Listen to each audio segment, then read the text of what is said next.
Today's Real Talk has to do with the decision that you might have to make as a mother-to-be or somebody that's carrying a baby right now.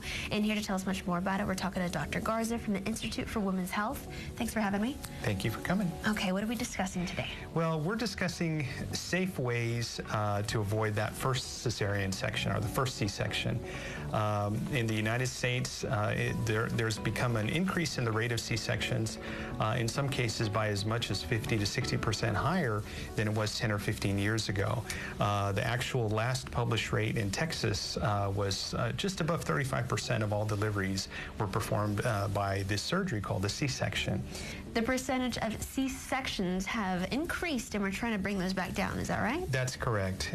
You know, the percentages have increased, and I think national bodies such as the American College of OBGYN and the Society of Maternal Fetal Medicine have looked at this critically and said, let's come up with a consensus about how we can reduce these C-sections safely, especially the first cesarean section. If we can avoid doing that first one, that seems to really be protective. Is it harmful to the mother? Is it harmful to the baby? Well, I want to say this straight up. I think that C-sections are a safe procedure. We do them every single day, and we know that they're proven to be safe to save mothers' lives, to save babies' lives, and to save both.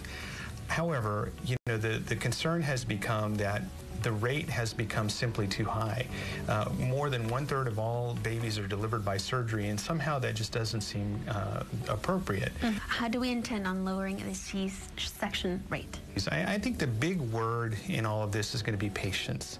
I think if we are patient about the labor process and patient about the natural labor process, then that's the number one thing. How can we be patient? Well, I would say if we could try to look at our rate of inductions, meaning deliberately trying to place a mom into labor.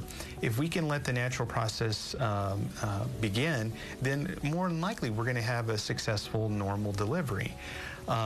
So looking at inductions and what are the indications for inducing a mom, looking critically at the medical reasons, including the maternal reasons and the fetal reasons for doing these inductions, and not simply looking at a point on the calendar and saying, well, beyond this date, we need to make this baby come out. I think that's one simple strategy. Another strategy, and we can employ this even before moms are pregnant, is maybe looking critically at weight gain during pregnancy, because that can become an issue. Weight gain is proven, especially excessive weight gain, to be a risk factor for eventually leading to a cesarean section. And so watching a mother's weight while she's pregnant is very key. Well, here's something I thought was kind of interesting. What if a mother's going to have twins? Yes. Well, you know, moms with twins are a special group of patients, and of course, most twins are delivered by C-section. The strategy needs to be, let's do what's safe, let's do what's right, but let's plan. So I think the message we need to send to mothers-to-be is patience. I think patience is key. Yes, it is. All right, moms-to-be out there, patience, and come see Dr. Garza. Thank you for having me. Thank you.